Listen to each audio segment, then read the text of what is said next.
যাদবপুরের অন্তর্বর্তী উপাচার্য ভাস্কর গুপ্ত তিনি হাসপাতাল থেকে ছাড়া পেয়েছেন।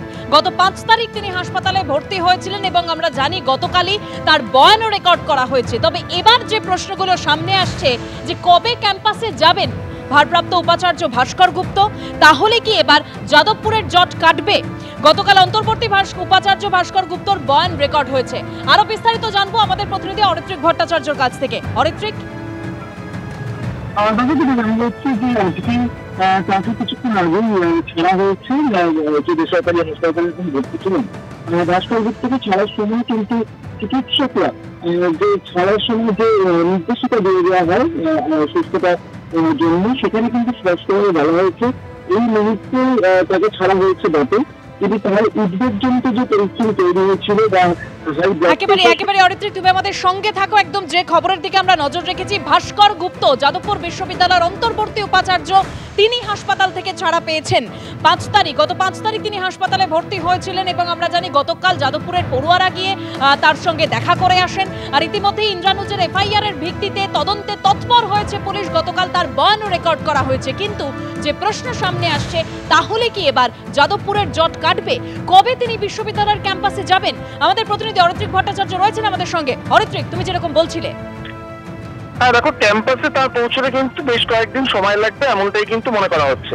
তার কারণ তাকে যখন ছাড়া হয়েছে হাসপাতাল থেকে, চিকিৎসকদের তরফ থেকে যে পরামর্শ দেওয়া হয় সেখানে কিন্তু স্পষ্ট বলা হয়েছে অন্তত 15 দিন তার কিন্তু বাড়িতে বিশ্রামে থাকা প্রয়োজনীয়। সেখান থেকে তিনি কোনো কাজ করতে পারেন বটে, কিন্তু ক্যাম্পাসে গিয়ে কাজ করার ক্ষেত্রে তাকে বাধা নিষেধের কথা বলা হয়েছে।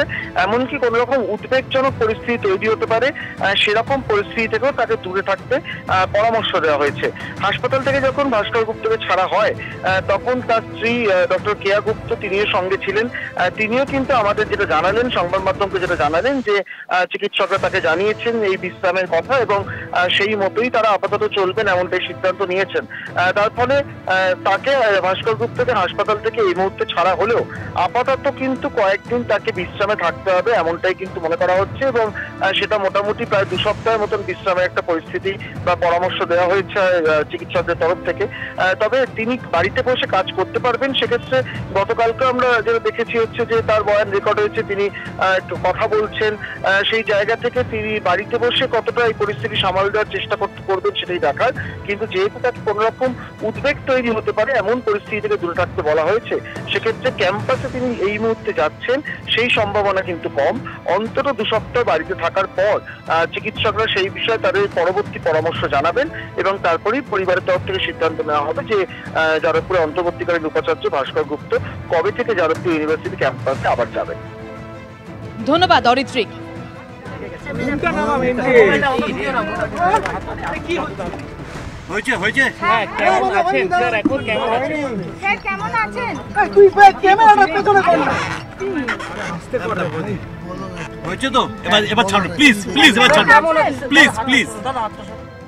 চাপটা বৃদ্ধি হচ্ছিল, উতরাই চড়াই হচ্ছিল, সেটা 2 দিন ধরে স্থিতিশীল ছিল।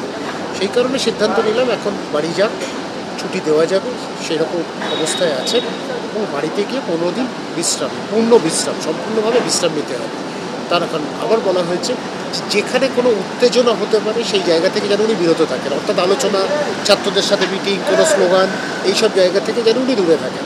এটা একদম পরিষ্কার, বিশ্রামে থাকবেন। যে একেবারে যেখানে কোনো চিন্তা হয় বা চিন্তাভাবনা বাড়ে সেই জায়গা থেকে কিন্তু ওনাকে পরিষ্কার বলে দেওয়া হয়েছে যে করা যাবে না।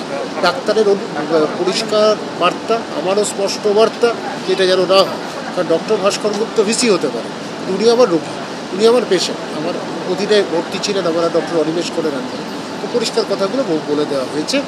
ভবিষ্যতে ওনার একটা সিটি ক্যালসিয়াম স্কোরের মধ্যে কিছু গণ্ডগোল দেখা যাচ্ছে, তো সেটা ভবিষ্যতে একটা সিটি অ্যাঞ্জিওগ্রাম করা হবে, তখন দেখা যাক সেটা। কিন্তু এখন আপাতত এটা দরকার নেই, এখন ওষুধেই চলবে। প্রেশারের ওষুধ যেরকম আছে, কোলেস্টেরল কমানোর ওষুধ আছে, তারপর হচ্ছে স্ট্রেস বাস্টার যেগুলো আমরা বলি সেইগুলো দেওয়া আছে স্ট্রেসটা কমানোর জন্য। এইগুলোই বলাগুলো তো আছে এবং বিশ্রাম নিতে বলা হয়েছে।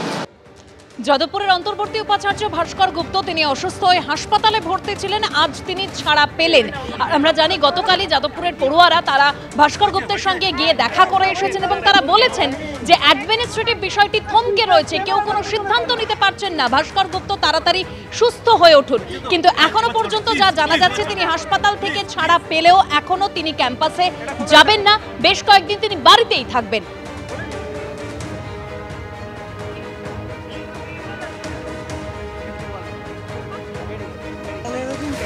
বলেছে, এবার দেখা যাক, তারপরে আবার ডাক্তার 7 দিন পরে দেখবেন, দেখে উনি কি বলেন। আহত ছাত্র ইন্দ্রানুজ রায়ের বাবা তিনি বলছেন, আমি উদ্বিগ্ন যাদবপুর বিশ্ববিদ্যালয়ের পড়াশোনা নিয়ে, স্বাভাবিক অবস্থা নিয়ে আমি উদ্বিগ্ন, কেউ আলোচনা করার নেই, আলোচনা করবার জন্য কোনো ব্যক্তি নেই। যদি এই সমস্যা স্বাভাবিক না হয় তাহলে পরিস্থিতি আরো ভয়ঙ্কর হবে আগামীতে, এরকমই প্রতিক্রিয়া দিয়েছেন ইন্দ্রানুজ রায়ের বাবা অমিত রায়।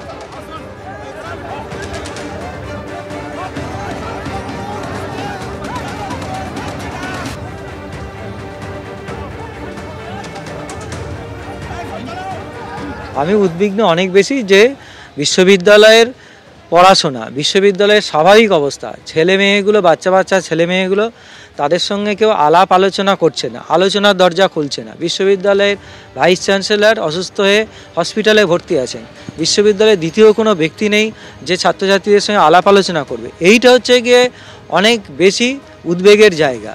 এই জায়গাটা স্বাভাবিক না হলে পরে অস্থির অবস্থায় যদি চলে যায় ছাত্রছাত্রীরা, তাতে ক্ষতি হবে। আচ্ছা, কিন্তু আমি বলছি কারণ বারবার যে জায়গাটার উপরে আমরা জোর দিতে যাই যে আলাপ আলোচনার জায়গাটা, একটা কোনো ঘটনা ঘটে গেলেই সেই ঘটনাটাকে স্বাভাবিক করার জন্যে আলাপ আলোচনা ছাড়া কোনোভাবেই এই সমাধান হবে না। আইনের পথেই কি আপনি ভাবছেন কি খুব তাড়াতাড়ি দ্রুত কোনো একদম সমাধান কিছু বেরোবে? আইনের পথেও দ্রুত বেরোবে না, কিন্তু দ্রুত যে জায়গাটা আসে সেটা হচ্ছে কি আলাপ আলোচনার জায়গাটা।